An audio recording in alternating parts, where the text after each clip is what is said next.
Now scrambling to get their economy back on track as the Trump administration reveals the sanctions are already having an impact. I think the effect of the sanctions has already been felt in Iran. The currency, since the president announced our withdrawal from the Iran nuclear deal, the Iranian currency has decreased by nearly half. We've seen a continuation of demonstrations and even riots in towns and cities across Iran. So is this what it'll take for Iran to fall in line and behave? Joining us now is the Vice President for Foreign Policy at the Heritage Foundation, James Carafano. James, thanks for coming on this morning. This will hurt what we see over the next few months, right? Yeah, so this is exactly the right strategy for an authoritarian regime. You know, these regimes are very strong. They can deal with internal repression, right? And they can also turn outwards and push out against an enemy.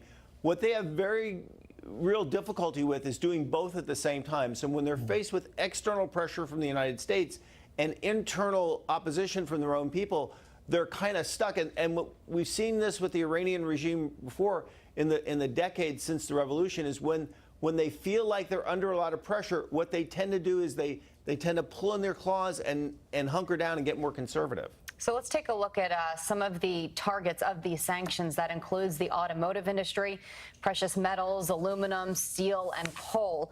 Let me ask you, do you think that there is a chance that this can get worse globally before it gets better?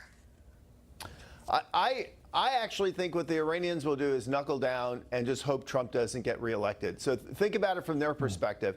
If they go on the offensive, the people inside Iran, they already hate what they're doing in Iraq and Syria and other places. So going on the offensive would put them under more pressure. If they restarted their nuclear program, the Europeans, which are trying to save the deal, would have to turn on the Iranians. So they're kind of in a box here.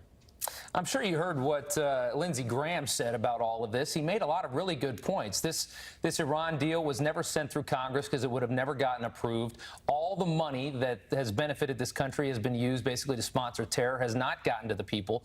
Why on earth are the Europeans trying to defend this? It just seems outrageous that anybody would try to stay in this deal. Yeah, it is. It's like it's dead deal walking. I mean, the company, look, regardless of what the governments do, the companies are walking away from this. We already know that. And we also remember how we got here, which I think is very, very important, is, you know, this is not just fulfilling a campaign promise, because the president came in and he said, okay, you want to keep the Iran deal? I'll do that if we can make it work. And he actually invested months trying to negotiate with the Europeans, and they actually got pretty close to create a deal that would actually work. And then when that didn't happen, the U.S. sent teams around the world briefing other countries on how we were going to implement the sanctions so they had time to unwind their business practices and minimize their risk. So the administration's actually been very disciplined and very structured in the way they've approached this. So do you think this is how the president is successful then in setting this up for long-term success? Absolutely. And he's done what he's done with China, what he's done with Russia, and what he's done with North Korea. He says, look, I don't want to do regime change. I don't want to do nation building. All I want you to do is stop impeding on our interests. Stop trying to destabilize the region and set it on fire and build your own little empire. And if you do that, we can talk. So on the one hand, he puts pressure in place, which protects our interests. On the other hand, he offers diplomacy. He says, hey, if you guys want to talk, you know, and you stop doing what you're doing, you can actually negotiate a deal with the United States. So it's a very, very mature strategy. Oh, we may see a regime change anyway. The people are mad. They do not like this regime right now. Thank you so much, James, for coming on. Thank you. It is 18 minutes after the hour. A twist in the case. The father of missing college student Molly Tibbetts offering a new theory of what he thinks happened.